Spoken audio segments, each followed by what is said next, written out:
Vampires पौराणिक काल से चले आ रहे ऐसे जीव हैं जो कि रात के अंधेरे में ताबूत से निकलकर जीवित जीवों का खून पीते हैं। इनमें कई अलौकिक शक्तियां भी होती है।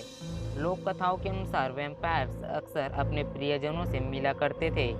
वैम्पायर्स के आधार पर कई डॉक्यूमेंट्रीज व फिल्में भी बनी हैं जो लोगों को वैम्पायर्स के प्रति आकर्षित करती है।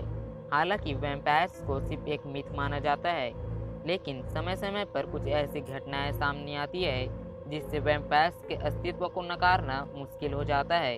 तो आज की इस वीडियो में मैं आपको वैम्पायर से जुड़ी कुछ ऐसी ही सच्ची घटनाओं के बारे में बताने वाला हूँ जिसे सुनकर आपकी भी राय वैम्पायर्स के प्रति बदल जाएगी। तो चलिए स्टार्ट करते हैं। 16वीं शताब्दी में ईस्टर्न यूरोप का सिलिसिया टाउन एक भूतिया शहर के नाम से जाना जाता था। ये कहानी है जोहानस कुंसियस की, जो कि एक अमीर और सक्सेसफुल व्यापारी था जो कि बहुत जल्दी कामयाब हो गया था।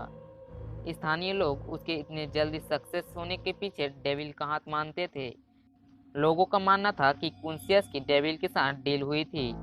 माना जाता है कि जोहानस कुंसियस का एक बेटा भी था जो कि काफी कम समय के लिए दिखाई दिया था और फिर अचानक से गायब हो गया था।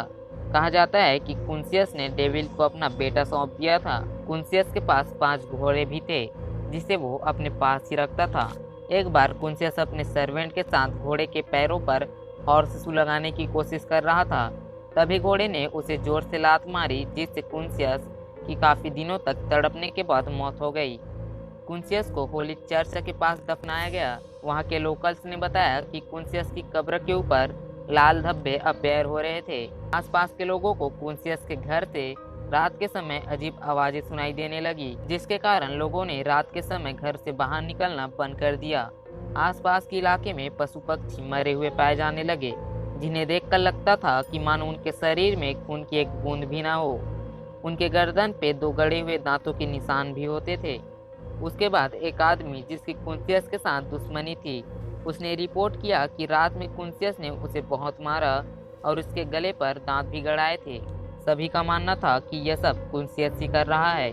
कुछ महीनों बाद कुंसियस की ताबूत को खोलकर देखा गया। ताबूत को खोलने के बाद सभी हैरान हो गए। कुंसियस का शरीर थोड़ा भी डिकम्पोज नहीं हुआ था, मानो कि वह भी कुछ समय पहले ही मरा हो।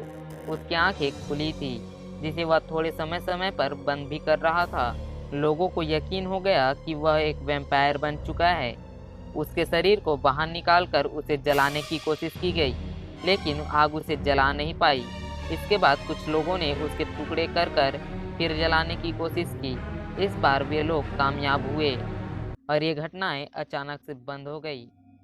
और ऐसी ही एक घटना 17वीं शताब्दी में सामने आई, जब लोग बड़ी तादाद में वैम्पायर्स का शिकार हो रहे थे। सर्बिया में एक किसान था जिसका नाम पीटर था। पीटर की अपने आसपास के लोगों के साथ अच्छी जान पहचान थी, लेकिन एक दिन किसी बीमारी के चलते पीटर की मौत हो गई। मृत्यु के 3 दिन बाद ही पीटर के बेटे ने बताया कि रात में पीटर उससे खाना मांगने आया था। उसने पीटर को खाना भी दिया और वो वापस लौट गया। लोगों को लगा कि पीटर की मौत से उसे सदमा पहुंचा है, जिससे वो ऐसी बातें कर रहा है। लेकिन दूसरे दिन भी कुछ ऐसा ही हुआ।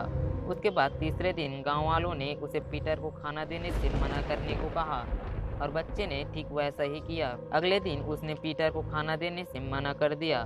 दूसरे दिन उस बच्चे की लाश मिली। बच्चे का शरीर पूरा सफेद पड़ चुका था और उसके गले पर 2 दांतों के निशान भी थे। जांच करने पर पता चला कि उसके शरीर में खून की एक बूंद भी नहीं थी, जिससे लोगों को लगा कि पीटर वैम्पायर बन चुका है। उसके बाद एक के बाद एक 9 लोगों की लाशें बिल्कुल उसी अवस्था में मिली। उसके बाद गांव वालों ने वैम्पायर हंटर्स को बुलाया। फिर वैम्पायर हंटर्स गांव वाले के साथ पीटर की कब्र के पास पहुंचे। पीटर के ताबूत को खोलने पर पता चला कि लाश बिल्कुल ताजा है। उसके मुंह और शर्ट पर ताजा खून लगा हुआ था। फिर वैम्पायर हंटर्स ने पीटर की छाती पर छड़ी घुसाकर उसे जला दिया और फिर इसके बाद पीटर द्वारा की जाने वाली डरावनी घटनाएं बंद हो गई। क्या आप वैम्पायर्स पे यकीन करते हैं? कमेंट पे ज़रूर बताना। यदि वीडियो पसंद आई हो तो वीडियो को लाइक और चैनल को सब्सक्राइब कीजिए। Thanks for watching. मैं मिलता हूँ नेक्स्ट वीडियो पे।